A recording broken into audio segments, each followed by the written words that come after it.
Talking Tuesday. It's what we do. We just sit around, smoke a pound, and talk about what we do. In the cannabis world, we gon' let you know how the business go on a brand new show. Talking Tuesday. Show you how to do it right. Yo, welcome to Token Tuesday, where we have real cannabis players talking about real cannabis issues. Those that may affect people that want to invest, those that want to get into the industry, those that are already in the industry, and consumers that are in the industry. Just make sure you go and we are on all the streaming platforms. Like, subscribe, YouTube, like and subscribe. All of our platforms. Apple Music, CaliforniaCannabisWC.com, and the app. There you go. If you downloaded the app right there on California Cannabis, I got the app downloaded. Mm-hmm. Subscribe to us, like us. You can put comments on there and everything. Just jump on it. Check us out. We are here live. Keith is out. Yeah. Keith Williams he's in Chicago. At the Benzinga event. The Benzinga. The bullshit Benzinga. Y'all know what I'm talking about. Shit Zinga. You know what I mean. But anyway, so we got Marco to my right. Yeah. And we got our first guest on Token Tuesday. We got Kevin Bush. Kevin Bush is a cultivator up in Mendocino County. He's been a cultivator there for several years now. As you can see, he is a black farmer. How many black farmers we got up in Mendo? One. Solomon. How many black farmers we got up in Mendo? One. And here we have it right here. So, hey, we're glad to have Bush here on the show. And we're going to kick it off right now. Thanks for the invite. Welcome to the show. Yeah, welcome brother. To the show. We glad to have you. Yep. You know what I'm saying? But I got to say, you know what I'm saying? Southern Humboldt, y'all. Y'all know the deal. My farm is in Southern Humboldt. I'm a little biased to Southern Humboldt, but we were just talking about how the Emerald Triangle is with all of the areas. Bush gonna talk to us about that. Mm-hmm. Yeah, well, you're talking about the banana belt there. That Mediterranean climate is perfect for cannabis. I know you're biased toward Humboldt. Probably in the future we'll have a little grow off and see how we do it. Future podcast will kind of show the results to you folks. Oh, that's up, man. Hey, that's man, nice. I like that. Competition in the house. Yeah. Woo. Little we've competition in the house. I love it. Yeah. Hey, man. You know what I'm saying? I'm a former track athlete. Oh, okay. So a former track athlete, you know what I'm saying? I was about not losing. Yeah, I'm a former wrestler. So, Yeah. Okay. I wasn't trying to lose on nothing. You know what I'm saying? That's man on man. Hey, Yeah. I love it. But this my brother. I brought him on because, Bush and I, we met up in Sacramento at a meeting when it was the BCC before it became the DCC. It was the Bureau of Cannabis Control back when Laurier Jackson, Aunt Chi was in the mix. Right. Now, here we are years later, and we've stayed connected. He's a black farmer in Mendo. I'm a black farmer in Southern Humboldt. I got Marco over here. Come on now. And Marco, what you got over there, Marco? Real quick, you know what I'm saying? Before my boy Kevin Bush starts to break it down and give us a background, I just want to show off the snow cone. Yeah. CCOG snow cone, full of Keith. I'm about to be lighting this up right now. Right now. If you could zoom in. Real quick. I'm going to hold it till you zoom in now. I ain't going to be keeping lean all the way over. Yeah, there you go. Hey, y'all. That right there, that's a piece of artwork. Yeah. So that right there is handcrafted. Now, high quality flower. It has been painted in oil and rolled. Damn. That's a work of art right there. Ooh wee. I'll tell you that. Sticky, icky, ooh wee. Yeah, this is going straight. Man, that's a slow burner right there, baby. That ain't no fast burner. Oh no. That's a slow. Ooh, look at that. See, y'all that see stuff like y'all know what that mean. When you see that burn like that, Man, that's all goodness. It's an even burn too. It's a even burn. Look at that. It's ready to go. Hello.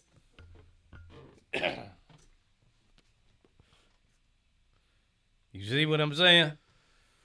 Talk What's to that us taste now. like? What's that taste like? It tastes tasty. It got the keef, You can the taste I everything. taste the CCOG up in it. Okay. But that keef just adds that. It's like a little sweet flavor with the keef on it. Right on. And the oil in there that gives it that nice little distillate. And it's an even That's burn. 90% right there on that distillate. The ash is white. High quality keef, man. Ash is I'm white, telling y'all. The ash is white. You know, you always got to look for the ash now. you. Ash is white. The baby. ash is white. All right, so let's jump right on into it, y'all. And Marco, always feel free to jump in Okay. and ask any questions you want to ask Bush. Absolutely. Bush. I'm here to soak up knowledge and ask questions today. Yes, sir. Yes, sir. Let's talk about how you got into the industry as a cultivator. What motivated you to get into this industry as a cultivator?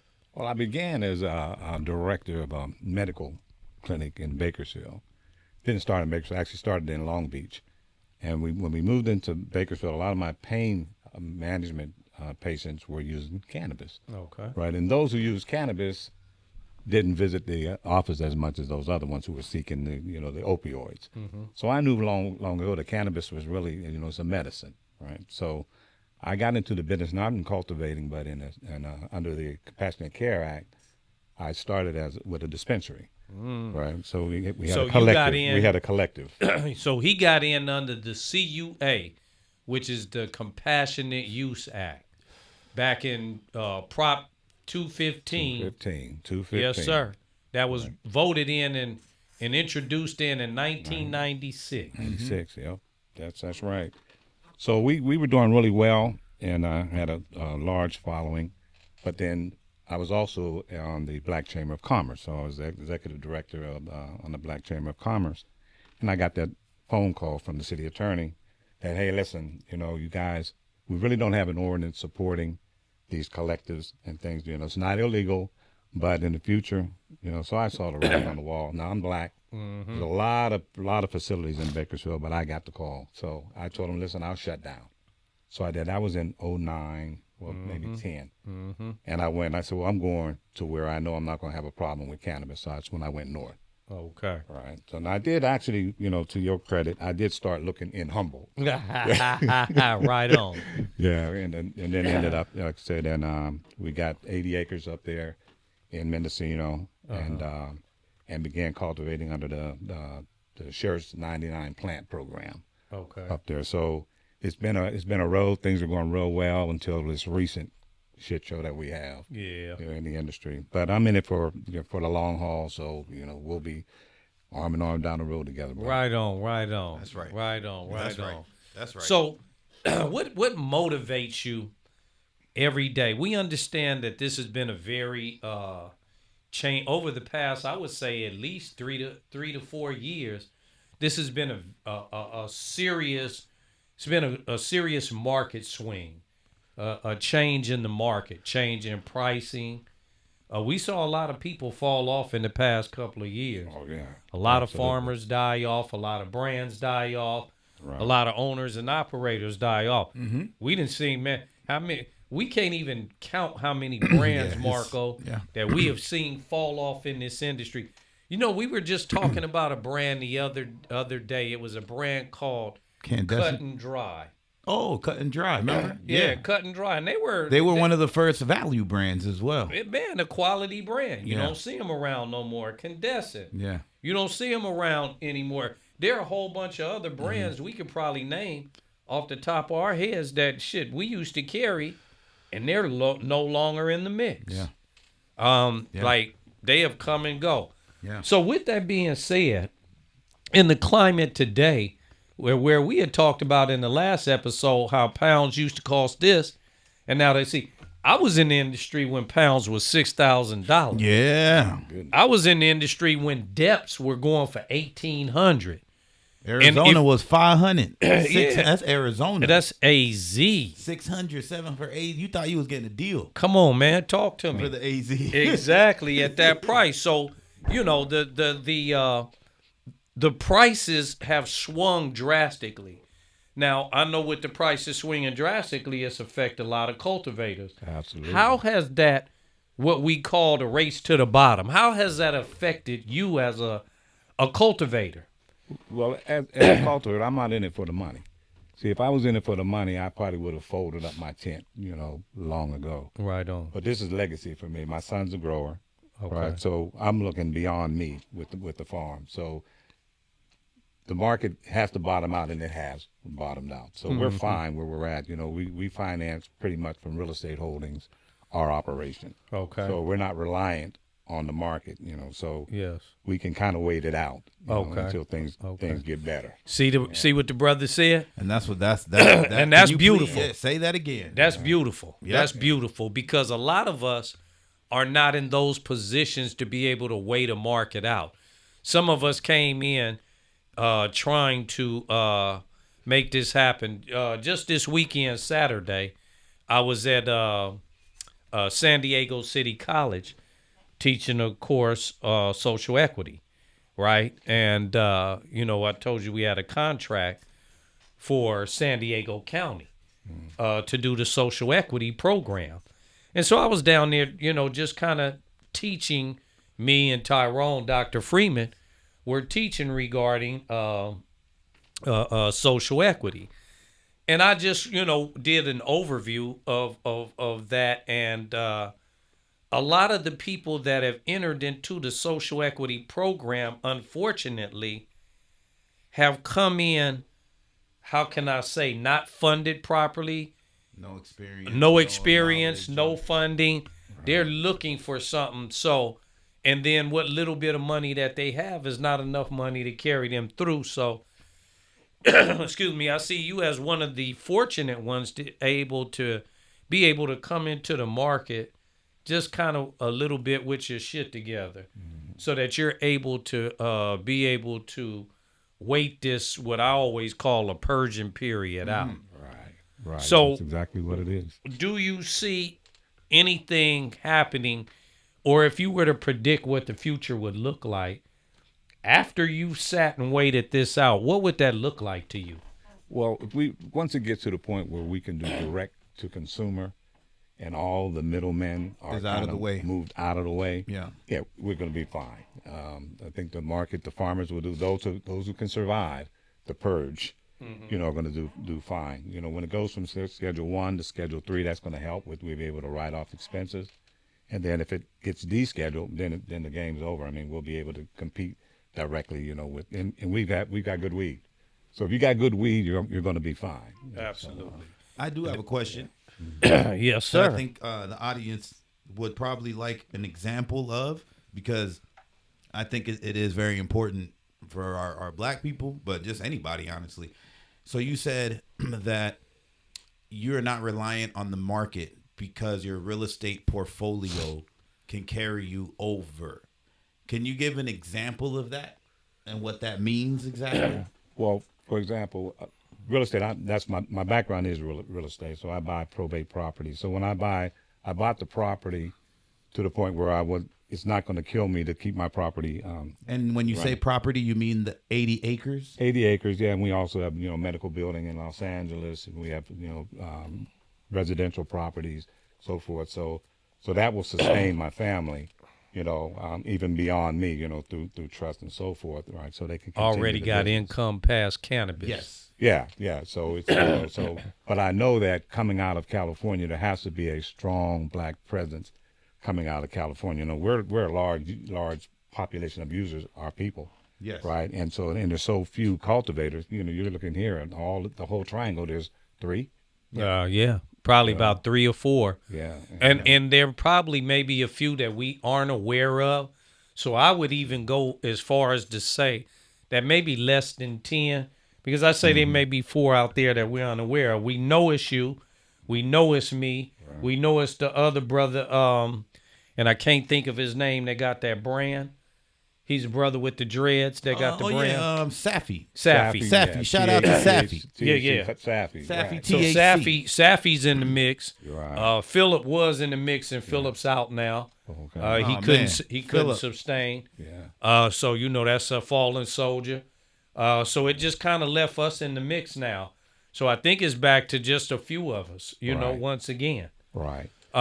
Especially that are outdoor and greenhouse growers. Yes. Because you got a couple here and there that are doing the little indoor. Indoor, thing, yeah. but- Oh yeah. No, we but- got but indoor yeah, farmers. the, outdoor and greenhouse, yeah. So indoor farmers. Who do we have? We have Bryant with Black Star Farms. Black Star. We have Ball Family Farms. Right. Who else do we have? Yourself. Myself. Keith. Yeah, Keith. Keith. Yeah. With Bel Air and yeah. and whatever. There's a few. There's a few. Indoors a little different. And that's it. And but I would Yeah. probably limit that to about less than 10 too. Right. In the whole industry, if we think about it. So And basically, there's a couple ladies actually. I forgot her name. I wish I could shout her out. But there is a black, Sister young Black girl yeah, who's dope as shit doing her thing. I just forgot her name, so I apologize. I'll remember at some point. we'll But find yeah, so out who there's- she is, and we should be carrying her brand Yeah. in Yeah. California Cannabis Retails. Yeah. By the way, California Cannabis has 3 retails: California Cannabis Crenshaw, California Cannabis Soto, and California Cannabis Melrose. You can Google that in that order, and we will pop up. Come by, stop and visit us. Support our retail. We really appreciate it. The problem is that we're in business, right? And we're in business expecting people to support us, right? But we never reach out and ask for support, Right. until we're failing or we're going out of business. We need to be asking for people to support us while we're in business so that we can stay in business. We have to change that narrative of how we do business, because some of us wait until the 12th hour, we failing, and now we making all the calls in the world. Save me, help me, save me, help me, save me, instead of doing that in the beginning to keep us going. One thing I was talking about today is that, we got to support each other a little more than what we've been doing. And we have to make an effort to support each other. Yeah. Not just support each other. Oh, yeah, we'll support each other. No, we have to make an effort. You have people that make an effort to support one another. Right. I make an effort to go over and spend money here. And I make an effort to go over. And I go out my way to spend money in certain places in certain areas. Why? Because I want to support those businesses that have a high failure rate. Black businesses, because the statistics of a black business, 75% of black, really, and it's higher than that. But let's just say 75% of black businesses fail within the first year. Yeah. That's sad. Yeah. But that's us not supporting one another. Yeah. Now, when you talk about someone else going into business and they say, oh, is that, that's owned by such and such? Their people rush to go support them. Right. They line up around the corner and they make sure you have that level of success. And then, unfortunately, we follow suit and go support them too. When we own the same business, the same situation, but we lack that support. You got to support us. It is a must that we support one another. And if any of y'all have businesses that you guys own, please reach out to us. Call us in. Call us up or text us, email us, however you want to reach out to us. And you can reach out to us at, VG at CaliforniaCannabisWC.com. Email us. Let us know what you think. You got a business, let us know. We'll shout you out on the platform. We got to make sure that we stay in business. Yeah. Now, with that being said, Bush. And to add to that, just real briefly, absolutely correct. And I do want to just sprinkle something in there too. If we can't get support from each other just because of some of the way we're programmed or whatever, absolutely. The one thing I do advise is that I noticed with the game and where it's going, that it's real estate 101. location, location, location, location. Now, back in the day, you could have places in the cut and people would go out the way. Industrial areas were popular back in the day. You'd kind of be out the way. Cops didn't bug you as much. People would actually drive to go to you. Now, though, because of how it is, it's really become location, location, location. And I say that because I do know of a brother. I forgot his name, but it's been whispered to me because I know somebody close to him that's been there.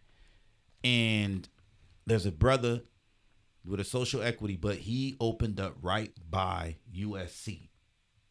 So he's banking right now because he's getting all the fraternity people and the sorority people. Like, he's literally right in there, like right by all the, he's like right, somehow he got a nice location right there in USC and he's banking. And that's just college students. A majority, I bet you, are white. So the one thing I will say with us, again, probably because of where I come from and what I've seen, is that the money is there for us, but we have to put ourselves in like prime locations. The money's there for us because it's no different than, white people gonna shop with us too if we're convenient enough.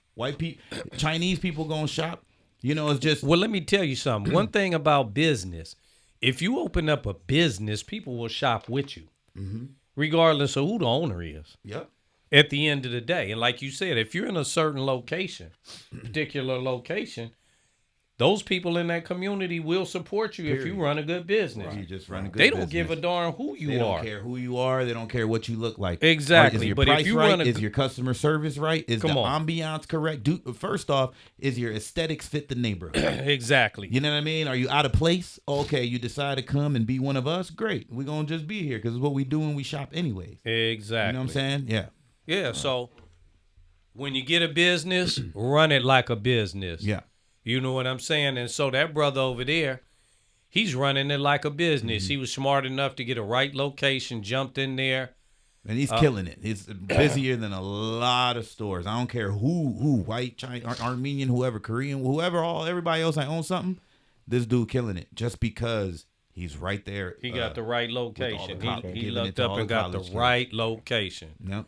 So Bush, Yes, sir. we talking about location. What's so important about being a Northern California grower? When we talk about location, because we understand appellation of origin. We talked about that on this podcast. And if y'all go back and see those episodes that we talked about appellation of origin, we've explained to you how important that is. But Bush, explain to us how important your location is. Well, the whole world recognizes the triangle, and Humboldt in particular. Anywhere you go in the world and you ask about cannabis, they point to the United States. And when they point to the United States, they point to the Emerald Triangle.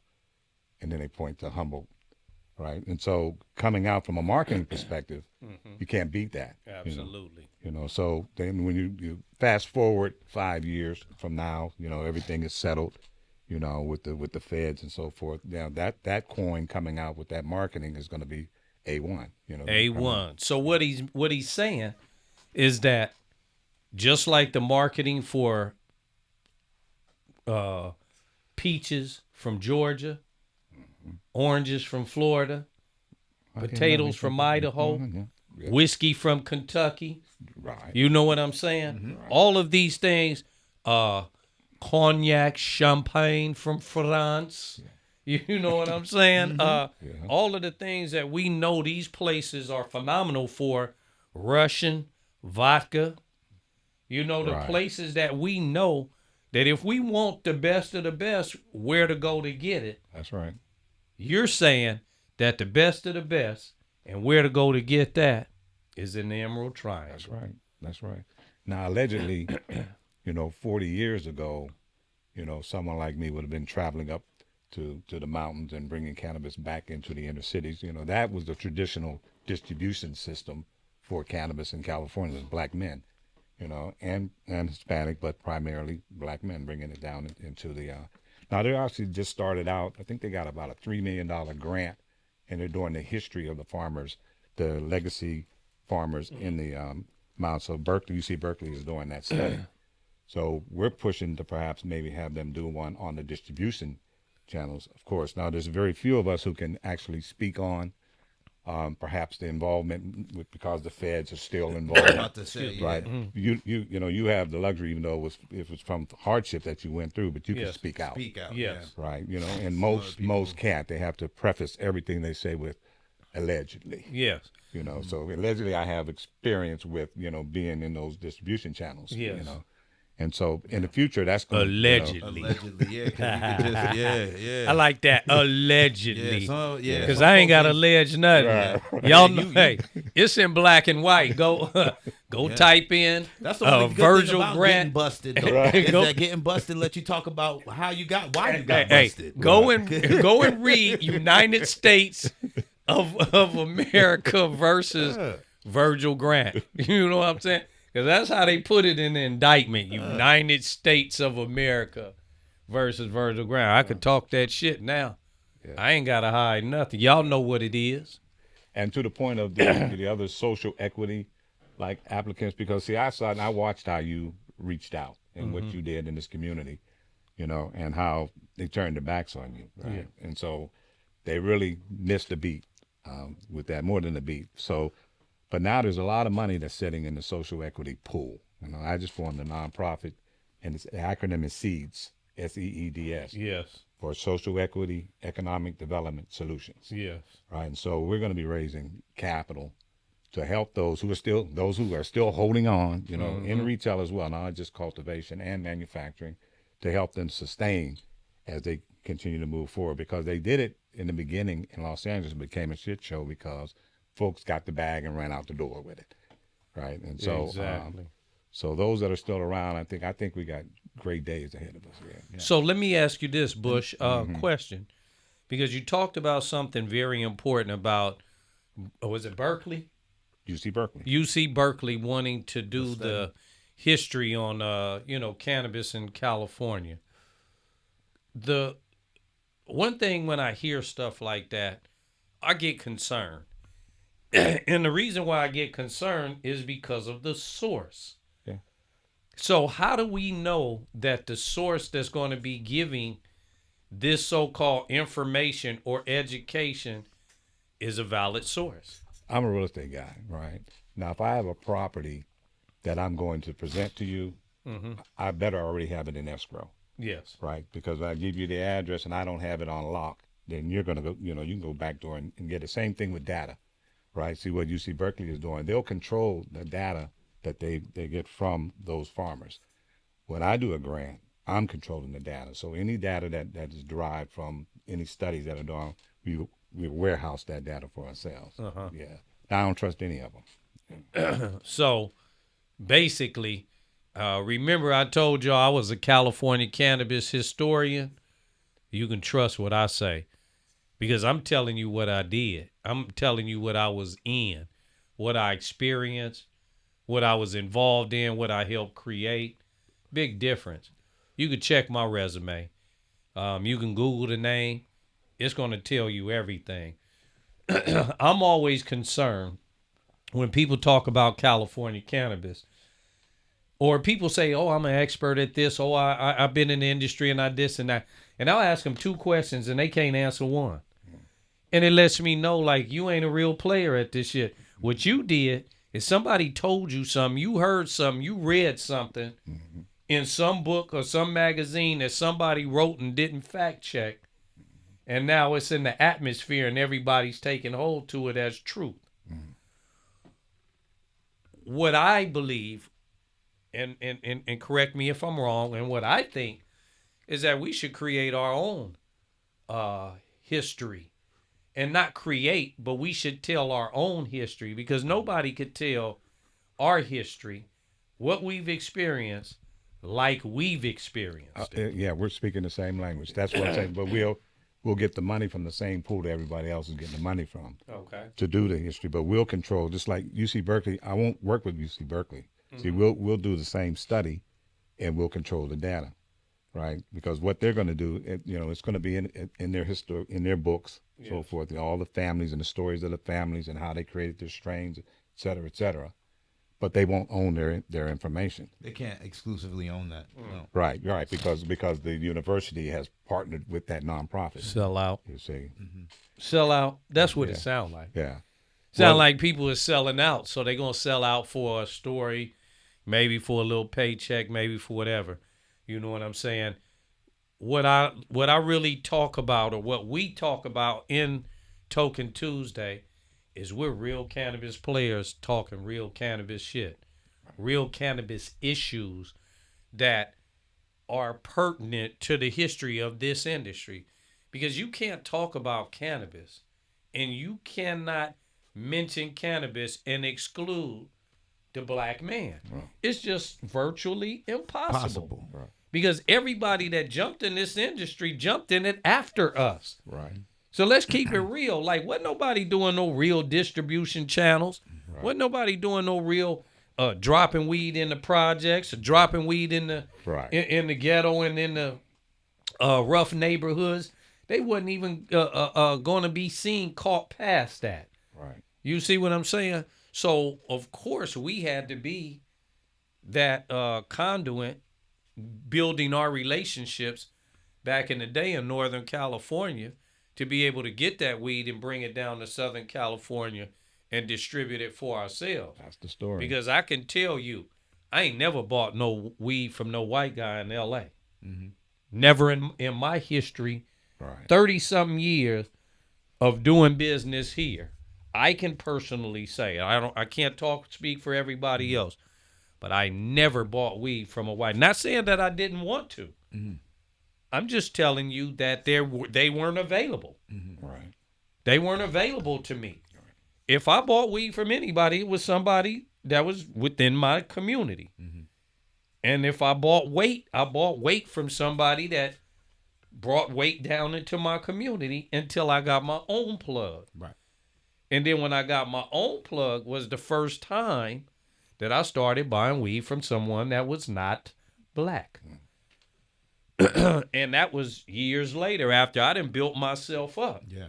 You know what I'm saying?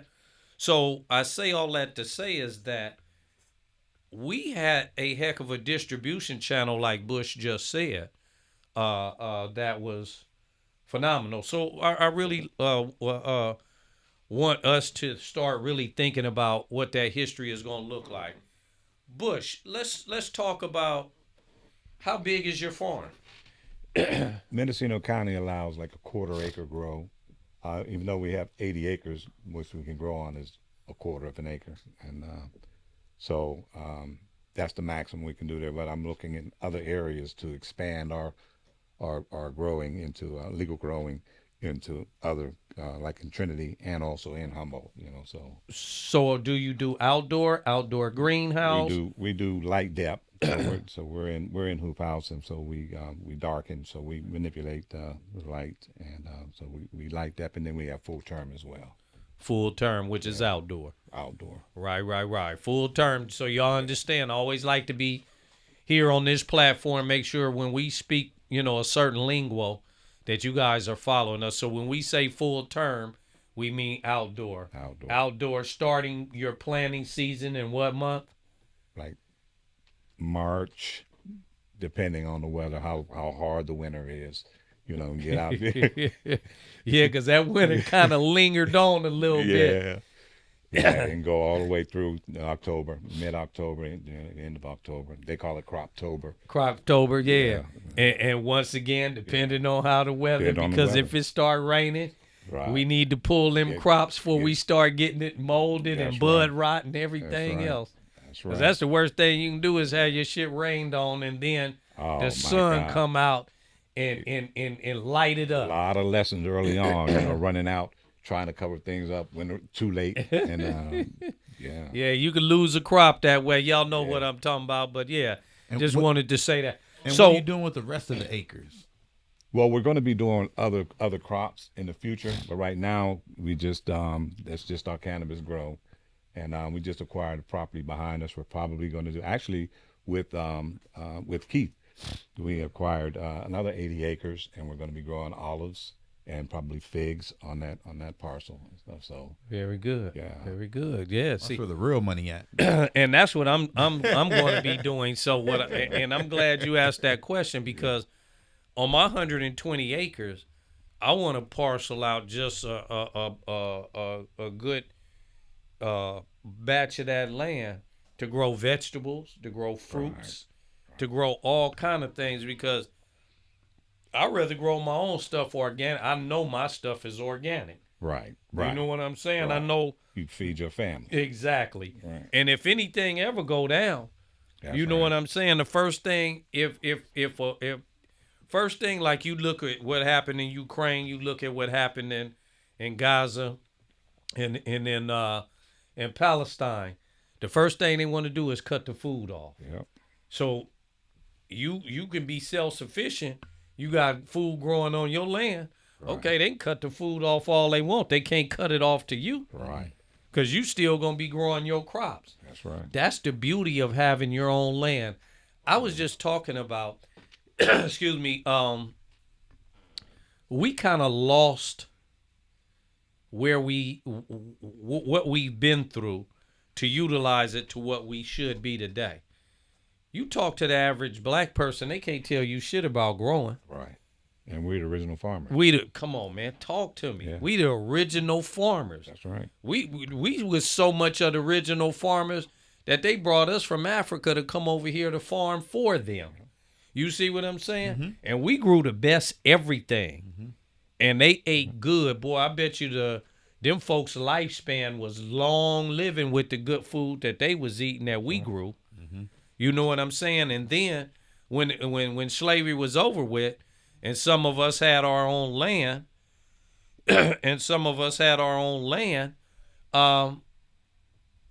just think about the fact that we had our own land and we started growing our own fruits and vegetables and selling them out in the market. And guess what? Folks was a little upset that we was getting money off of our crops now. Right. Because guess who we sold it to and guess who was buying it? And guess who had to buy it? Because where else was they going to get it from? Right. We were only farmers back then. And then it was like, you know what? We can't let this shit keep going on. You know what I'm saying? And that's when the changes came in. And it was like, we need this land back. And then some of us were trying to grow on this land and others started growing on their land. And then all of a sudden, it came this change where we couldn't get funding for our land. Right. And there were a lot of things that they wouldn't sell us to be able to grow on our land because we needed certain wheats and barleys and seeds and stuff like that to grow on the land. They wouldn't even sell us that stuff. So they wanted to make sure that their crops were successful and ours were a failure. They wouldn't give us the proper things that we needed. And of course, we couldn't afford it. So we needed them to front it to us so that at the end of harvest season, when we harvest and sell our crop, we could pay them back. But they didn't make us successful. And some of us, they fronted it to us but didn't front us everything to make sure we failed so that they can then levy on that land. Gypsy twist. So Yeah. this is history, man. Yeah. You know, y'all got to go and research your history. This is history. But yeah, man, you know, so you got was it 80 something acres?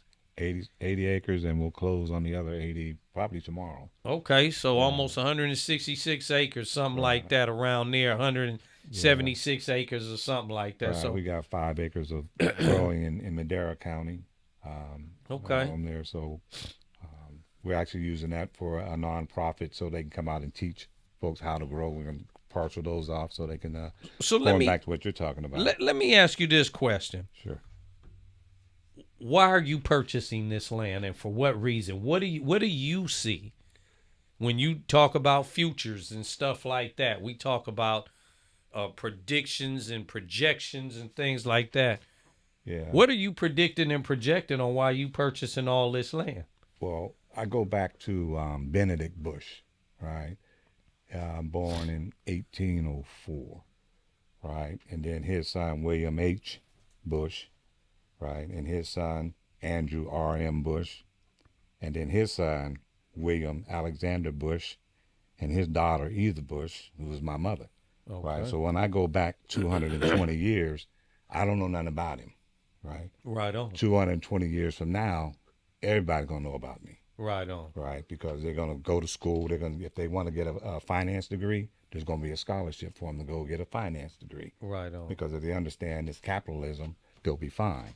Right. Right. On. So that's what we have to do. We have to look beyond ourselves. You know, people say I'm 65, right? Mm-hmm. And I got the energy of a 25-year-old because it's not about me. It's about my great greats. Right So on. that's what I work for. Right on. So yeah. Now let me ask you this: do you also see the future in you having this land, being able to expand your cultivation when this landscape begins to open up?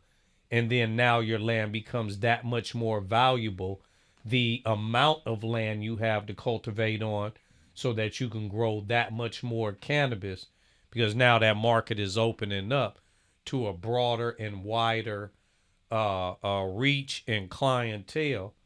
Right. So do you see another reason why getting that land? Have you thought to yourself, like, I got to buy more land so I could grow more weed? Because when this thing open up, I'm gonna need to have a lot of weed to sell. Right. And by virtue of, I buy distressed properties. Right. So I'll buy distressed farms. So we'll be, because it's real wide. Like I said, the whole world looks to America and they look to that triangle. Uh-huh. Right. So I'm in the growth space. Right. You're in the retail side. So that's why I said the relationships that we'll develop going along is because you have to be bigger and you have to be everywhere so that we can distribute everywhere. So, yeah. Absolutely. Yeah. Absolutely. I'm soaking it in. Hey, man. Hey. I'm, This good game from a black cultivator's perspective who's up in Humboldt. It's money out there for black cultivators. Absolutely. It's money on a federal level for black cultivators, just for black cultivation, period. Or black farmers, shall I say. USDA has a ton of money. Exactly. Now, you can't go and talk cannabis to USDA. But you could talk farming. You could talk farming. Right. Because he's still a farmer. I'm a farmer. You know what I'm saying? Yeah. He can grow other things if he decided to grow other things on his farm. Right. And still be a farmer and still apply and get that money. That's right. Because there's a lot of money out there that we are just not tapping into. And now, do you have a brand as well, or does your product? Is it in stores? Bush Family Farms, and we've been, or is it more direct to consumer through a delivery? Right. Yeah, we've been kind of low key, if you will, under the radar. We've just been developing because being a black man and understanding how things, if you get too big and put your head up there, you're going to get it chopped, or someone's going to try to chop it off. So we've been navigating. My son's been getting his craft down. So now we're ready to come out. That's why I'm here with Virgil, is because now I'm coming out into the marketplace. And so we will be everywhere that we need to be here real soon. Okay, cool. So you guys look for Bush Family Farms. The name of his brand is Bush Family Farms. He is a cultivator. And I'm just going to say it like that. He's a cultivator up in up in Mendocino County. Support Bush Family Farm. That's right. Is that the name of the farm? That's the name of the farm. Yeah, our website. We have Bush Family Farm. Okay, great. Yeah. Tell them where they can reach out. Tell them where they can find you. Yeah, they can find us. Well, they're going to find us here in all the Virgil stores here real soon. I know that's right. Yeah, and then we'll be out probably in pharmacy out on the coast, because one of our directors of marketing, she put the pharmacy dispensaries together out there, so we'll be out there on the coast. But yeah, we're ready to come on out in the market now. Right so, on. Right on. Yeah. That's right. All right. Yeah, sun grown, sun grown, and light dep. Light deprivation. You go look back at our podcast. We went through a whole podcast talking about light deprivation, mixed light use, indoor, and straight outdoor. Yeah. So just go back to one of our podcasts. If you follow us, if you're looking, if you're paying attention, we done gave all that game up already. Yeah. So see, that's why you got to go back and look at us from the beginning. Because when we bring people on, now that we bringing some guests on, we bring people on that are very valuable to this industry. We need y'all to understand and know what they talking about when they speak that lingo. You know what I'm saying? And my boy Marco over here, you know what I'm saying? Just love the brother because he is who he is, man. You know, he's that guy. You know what I'm saying? And Keith couldn't be with us today because he's man, we over miss there you, at the Keith. We miss you, Benzingers, Keith. the Bullshit Zingers, you know, or whatever. Because you know what I'm saying? Everybody trying to get rich off the cannabis industry. Yeah. This is just what it is and where we are at this time, unfortunately. They are trying to get rich off of us as much as they can. You'll get a ton of calls. Oh, I'm a vape company line. I'm a package company line. Oh, do you need a loan for $3.5 million? We can get you in there. You're already pre-qualified. Like, come on now. When have I been pre-qualified for anything like that, right? You know, so anyway, everybody's looking at us as cash cow, the landlords, the property owners. Everybody is looking at us to thinking we're making a ton of money. Even the city and the state still think we making a ton of money, even though they taxing us up to wazoo. You know what I'm saying? But a ton of money. you know, like I say, once again, we're real cannabis players here. Talking real. Hey, y'all watch out for that fake news now. You know what I'm saying? Well, you know, when my boy Trump was talking about that fake news, only thing it ain't on Fox. Y'all got to watch. It's on people's podcasts, those folks that say they got cannabis podcasts. And I'm a little irritated that Kamala Harris come out here and she go jump on a podcast of somebody who ain't even a cannabis player. Yeah, what's that? All the smoke. Come on, man. All the smoke. That ain't even, those ain't even real cannabis players. What are you talking about? Like, what are they talking about? Like, you could have came to where the real players are. Right. But that's why people don't really take a lot of stuff that she's doing serious, is because she don't go to the real people. Let me go to the ones that ain't going to really talk about something I don't really know nothing about. And then you can't ask them a real cannabis question because they can't give you a real cannabis answer. You know what I'm saying? No, it's all for the photo op. You know, it's Photo photo ops and faking the funk and all that good stuff. Because let me tell you something, man. You sit down and talk and ask 2 or 3 good questions about the cannabis industry. Can't tell you nothing. Come on, man. I can't tell you about the work they put in. Because that's the fun part. Like I was saying earlier, how you like, man, you know, you got the felony and all that. You could talk that talk. And I'm happy that I've got, you know, all my paperwork. So I can say the things I gotta say. Exactly. Because in reality, people gotta hear the stories for what some of us really was out here doing. That's like you talking to somebody that ain't never played basketball and they trying to tell you about basketball. You know, that's like me talking about basketball and I ain't never played basketball a day in my life. Nope. Why would I sit here on my podcast talking about basketball and I ain't played? Yep. And how serious is somebody gonna take me? So when you guys are out there watching people who've done nothing for the cannabis industry, who's contribute nothing to the cannabis industry, who's done nothing in the cannabis industry, substantial to the industry, not to themselves. Because just because you make yourself rich don't mean you do anything for the cannabis industry. You did something for you personally. Yeah. What contributions have you made to the community, the cannabis community, that we could say, oh, I respect what he say. Right. Yep. So when cats get on there or girls or guys get on this thing and start talking about cannabis. Some of us was out here, and I got my tickets from early, so, you know, I got my little, you know, being in Burbank, it was a different thing. Almost like when you was like, you know, white people that you bought from. Yeah. I ain't had no other choice. Yeah, no, you didn't. I get it. I get it. Because where you live, you didn't. Yeah, you didn't have that choice. But I was the brother. Exactly. Because there wasn't too many, and I was the one, like I said, even to all my Armenian homies, shout out. But a lot of y'all know, man, y'all was pulling up to my block before you guys start opening up a lot of different stores. A lot of the fathers, there's certain groups that had dads that had the stores, and then they passed it to the sons, the hustle itself. Yeah. Because in those times, it was about changing ownership names. Exactly. After every person got busted, you pass it on. So first they'd pass it on to, like, the kids and then friends. Like, first the family, We put it Yeah. all y'all name until we all ruin it. Now we start asking friends. Yeah. Hey, you know, Joe, Yeah. 5K thing, whatever.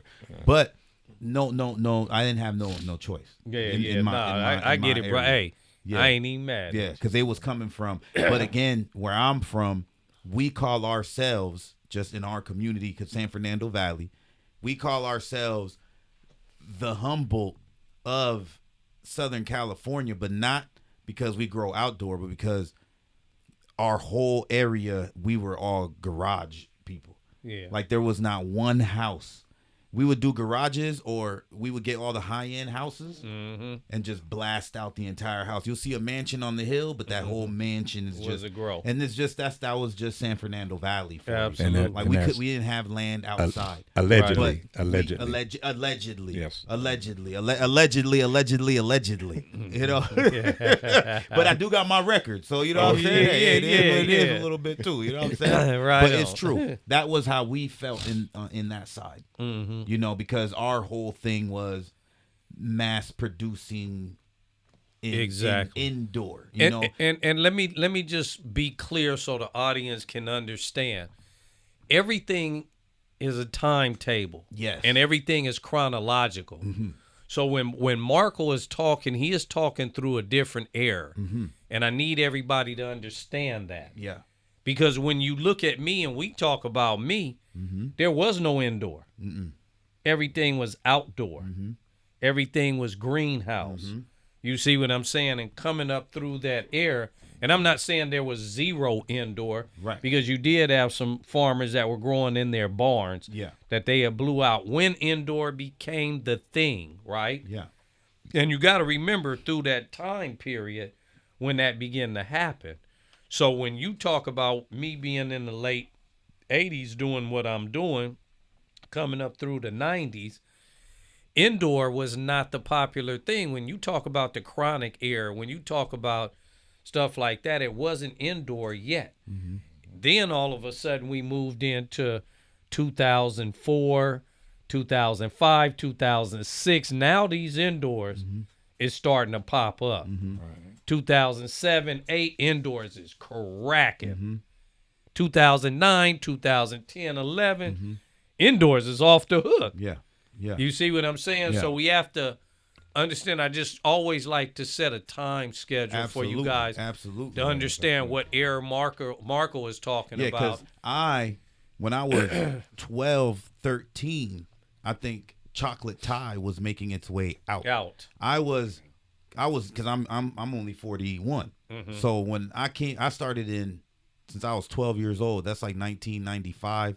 Yeah. But at that time, my uncles and I knew what was around. Yeah, 'cause Panama we had Gold. I was You know what I'm selling saying? the shit out of that chocolate. Acapulco Gold and Acapulco. Panama Oh, yeah, Red. yeah. Like Colombia. I got to see and hear about it till the end. And chocolate Thai, I got to try chocolate Thai. That Thai one stick time. Yeah, shit was stony as hell. it was stony. But when I really started going hard was more 1998, 99. But that's when BC and Bubba and OG made an appearance. But because I'm in the Valley, we did have a lot of that's what was no produced. doubt. But I'll say, so y'all have a little background too.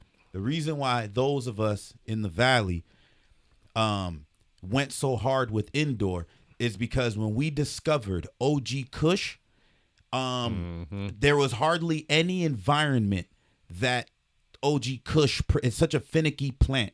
Yes, it is. It almost prefers artificial light because of how much it demands different attention at different times. Absolutely. And the OG Kush was our plant. That's why we live San Fernando Valley OG, 818 OG. Everything for us was the real OG. What we discovered was that plant that we love so much, there was no way that it was grown that we preferred it the most than indoor. So indoor took off because of OG Kush, because Absolutely. you couldn't produce it to any other better degree. That's not saying I didn't find outdoor greenhouses that were But awesome. the OG was not But- even close to but that the- OG indoor. The indoor OG, it required that. It's- You know what I'm Exactly. saying? It's not, It re- farmers don't like because it's stingy. It It's doesn't stingy. give you much. It asks Yeah, for too so, much at yeah. different times. You know, right? Exactly. It's a very stingy plant. Now, when So- you talk about the purple cushes and the and lavender, lavenders, now we talking, then you talk the blue dream, Yeah. the sour diesel. Yep. Now we talking. It's Well, nobody growing a bunch of sour diesel indoor. No. I'm gonna tell you that sour diesel was grown outdoor Yeah. because sour diesel loves the sunlight Yes. and it grows big. Yes, and the And Blue natural Dream. form. Blue Dream as well. Yeah, Yep. and that's the thing about weed back in the day, at least, is that we got to see its natural form. Meaning, a lot of people would complain about sour diesel why it would look long, but if you let it grow naturally, that's what it looks was, and it was You know stringy. what I'm saying? These days, especially with indoor grow, we manipulate shapes. We manipulate smell. We manipulate shape. We manipulate color. We manipulate texture. Yes, sir. We manipulate Yes, sir. density. We manipulate everything when it comes to indoor. So a lot of people just, due to where we are today, they'll judge a plant that's supposed to look like what it's supposed to look like. That's right. That's right. Right. So Bush, and we getting ready to get on our way out of here because you know what I'm saying, we have come to our time. But tell us some of the strains you growing on your farm. Well, we did the MAC, which we won an award for the MAC. I know about these awards and how you feel about them, but it was the first time that the state of California at the state fair, Yes. Allowed cannabis competition. So we took second place with our MAC. Right on. Right on. And but we like the OGs. We have a mimosa that we really are fond of. We'll continue to grow that. Was one that he mentioned there, that San Fernando Valley OG. We have success with that. With your outdoor, Okay. Right. Okay. Yeah. I gotta try it. Yeah. Yeah. Just Okay. 'cause. Yeah. So Well, definitely. I really appreciate you blessing us, Bush. Man, the honors, man. With Man, the I mic over appreciate here, it. man, coming on Token Tuesday and sharing some of your knowledge and experience, and just even blessing us with your presence. This is history right here, Absolutely. sitting next to me, a black farmer who is in the cannabis space, who is up in Northern California. All of those things are anomalies. Self-funded. Self-funded. All of those things are anomaly in the cannabis industry. And we were thankful enough to have this brother with us here on Token Tuesday. Appreciate y'all tuning in. Thank y'all for tuning in. Make sure that you guys subscribe. Make sure that you like. Make sure that you download our app. Make sure that you continue to support us here on Token Tuesday. But most of all, make sure you support us at all three of our California cannabis retails. We'll be carrying Bush Family Farm product in there. So when you come in there, ask for it, look for it. We will carry it. Support. We need your support in every which way possible. We thank y'all for tuning in. Peace, and we out. Token Tuesday, it's what we do. We just sit around, smoke a pound, and talk about what we do in the cannabis world.